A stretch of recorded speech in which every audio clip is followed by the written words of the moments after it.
নদিয়ায় শুরু হলো সিএএ এর ফর্ম ফিল আপ। বিধায়ক অসীম বিশ্বাস শুরু করে এই সিএএ এর আবেদনের জন্য ক্যাম্প। নাগরিকত্ব আইন অনুযায়ী নাম নথিভুক্তকরণ করতেই অনেকে ভিড় জমিয়েছেন এই ক্যাম্পে। সম্প্রতি এসআইআর হওয়ার কথা ঘোষণা হলে বাংলাদেশ থেকে এদেশে পালিয়ে আসা হিন্দুদের কপালে চিন্তার ভাঁজ দেখা যায়। কারণ এই এসআইআর করতে গেলে যদি 2002 সালের ভোটার তালিকায় তাদের নাম না থাকে তবে নিয়ম অনুযায়ী তাদেরকে আবার বাংলাদেশে পাঠানো হবে। কিন্তু সেই চিন্তা থেকে কিছুটা হলেও স্বস্তি পেলেন তারা। শুরু হলো সিএএ এর অর্থাৎ নাগরিকত্ব দেওয়ার আবেদন। নদিয়ার রানাঘাট থেকে দত্তফুলিয়া রোডে বিজেপি বিধায়ক অসীম বিশ্বাসের তত্ত্বাবধানে শুরু হলো এই নাগরিকত্ব পাওয়ার আবেদন করা। এদিন সকাল থেকে সাধারণ মানুষ ভিড় জমিয়েছিলেন ক্যাম্পের সামনে।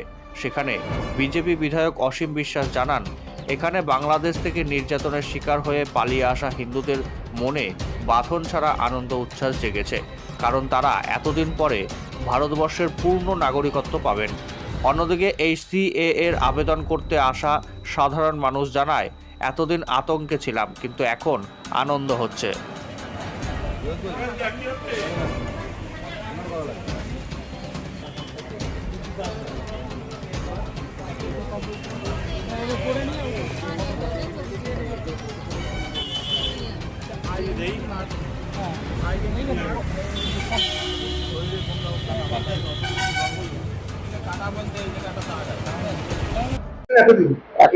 আতঙ্কে ছিলাম, এখন উৎসব হয়েছে।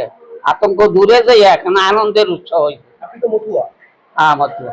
মতুয়া এখানে মতুয়ার করেই কিন্তু মানুষগুলো নাগরিকত্বের জন্যই কিন্তু রাজ্য সরকার রাজ্যের মুখ্যমন্ত্রী এই সিএ বিরোধী কি বলবেন? আমরা হিন্দু হোক, আমরা মতুয়া, এটা বিরোধী হলে আমরা মানবো না। এটা তো আমাদের ভালো লাগার কথা, কারণ আমাদের ছেলে মেয়ের চাকরি হবে, এটা তো আমরা আশা করবোই। এত কষ্ট করে লেখাপড়া শেখাচ্ছে, যদি আমাদের কোনো নাগরিকতা কার্ড আমরা না পাই, হিন্দুত্ব কার্ড যদি না পাই, আমাদের ছেলে মেয়ের ভবিষ্যৎ কিছুই হবে না।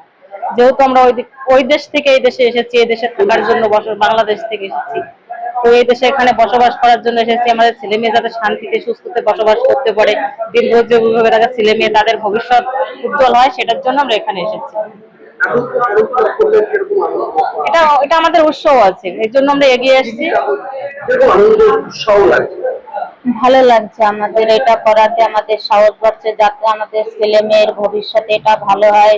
এটারা সবাই সামনে এগিয়ে আসুন, সবাই করুন। এটা আমাদের মোদী সরকার ভালোর জন্যই করেছে।